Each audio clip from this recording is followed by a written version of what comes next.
ప్రస్తుత భారత ప్రధాన న్యాయమూర్తిపై క్లారిటీ ఉండాలి, గతంలో భారత ప్రధాన న్యాయమూర్తులుగా పనిచేసిన వారిపై క్లారిటీ ఉండాలి, భవిష్యత్తులో భారత ప్రధాన న్యాయమూర్తులుగా పనిచేయబోతున్నటువంటి వ్యక్తులపై కూడా క్లారిటీ ఉండాలి. జాగ్రత్త పరిశీలించండి.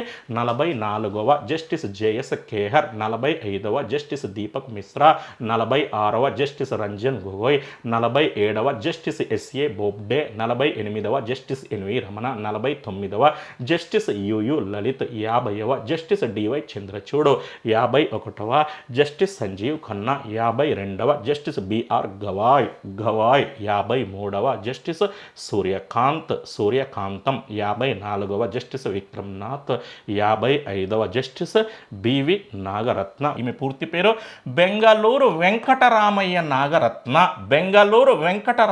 నాగరత్న. ఈమె కర్ణాటక రాష్ట్రవాసి. ఈమె అదృష్టం కలిసి వస్తే 2027లో సెప్టెంబర్ నుండి అక్టోబర్ వరకు భారత ప్రధాన న్యాయమూర్తిగా పనిచేసే అవకాశం ఉంది. ఈమె కేవలం 1 నెల మాత్రమే, ఎగ్జాక్ట్గా చెప్పాలి అంటే కేవలం 36 రోజుల పాటు మాత్రమే భారత ప్రధాన న్యాయమూర్తిగా పనిచేసే అవకాశం ఉంది. తద్వారా స్వతంత్ర భారతదేశ చరిత్రలో భారత ప్రధాన న్యాయమూర్తిగా పనిచేయబోతున్నటువంటి మొట్టమొదటి మహిళగా చరిత్ర సృష్టించనుంది.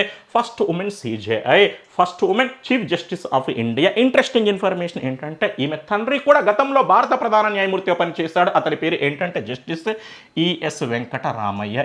భారత ప్రధాన న్యాయమూర్తులుగా పనిచేయబోతున్నటువంటి తండ్రి తనయురాలు అనగానే తండ్రి జస్టిస్ ఈఎస్ వెంకటరామయ్య, తనయురాలు జస్టిస్ బివి నాగరత్న. తండ్రి 1989లో జూన్ నుండి డిసెంబర్ వరకు పనిచేశాడు. తనయురాలు 2027లో సెప్టెంబర్ నుండి అక్టోబర్ వరకు పనిచేయనుంది.